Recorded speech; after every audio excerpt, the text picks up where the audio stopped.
Hey guys, welcome to The Untidy Artist. Today we are making an organza and tulle hair flower. These are really elegant and beautiful for weddings and special occasions.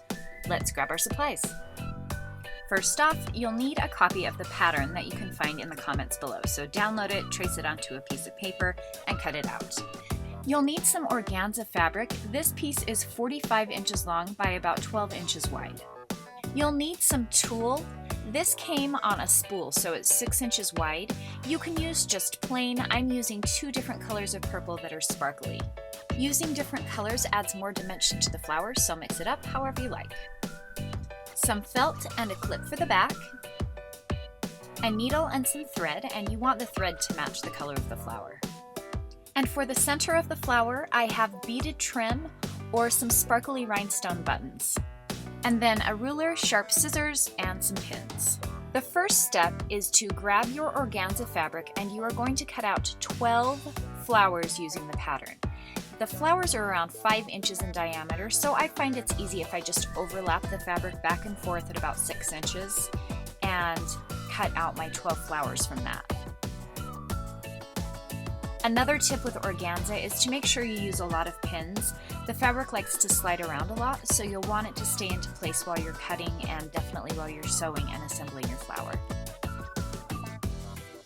So once you have the pattern pinned on, go ahead and cut it out. I'm cutting out 6 at a time, and it helps to have very sharp scissors.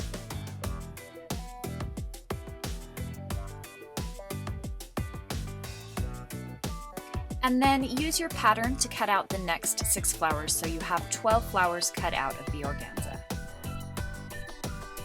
Then go ahead and measure out the tulle, and I measure it out into about 6 or 7 inch strips and overlap them, and I actually cut all of them out at the same time.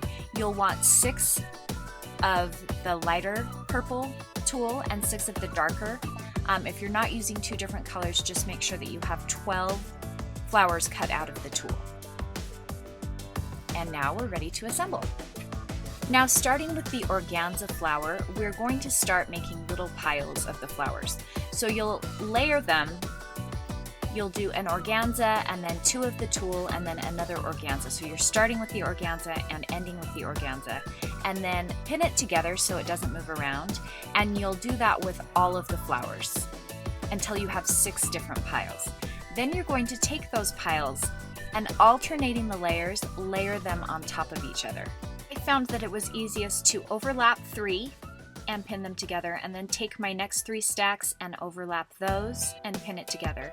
And then take my 2 big stacks and overlap those, making sure that the layers alternate. Pin it together, and then make sure you get any of the pins that were inside the layers. Pull those out, and now we're going to sew our flower together. And then, using your needle and thread, find the center of your flower, fold it in half gently, and stitch a small section in the middle of the fold to secure the flower. And you'll want to put about 4 to 6 stitches in the middle to make sure it's secure. So you can see I'm just pinching it and securing it with the thread. This will give it a more authentic shape. Once we have that done, we're going to fold it the other way.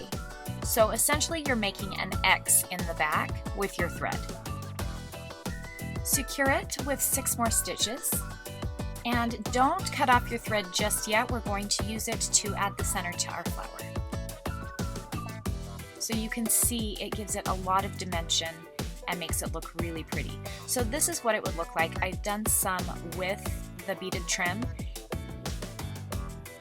I decided it would be fun to put a rhinestone button on this one, and this one from the back has a hole, so I'm going to take my thread up through the center of the flower towards the front, so I move from the bottom to the front, and then I'm going to slide my button through the needle and secure it from the back, making sure that the needle and the thread go through the back of the button.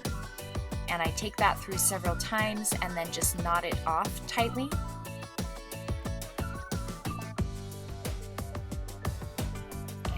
A beautiful flower. Now we're going to attach the clip to the back of our flower. So cut out a 1-inch square from your felt and then shape that into a circle. And glue it right to the center on the back of the flower. That'll cover up all of the thread. Then cut out a small strip of felt, use a little dab of glue and tack the alligator clip into place in the back, and then open up the clip, slide in the strip of felt, line it with glue, and hold it into place until it sets.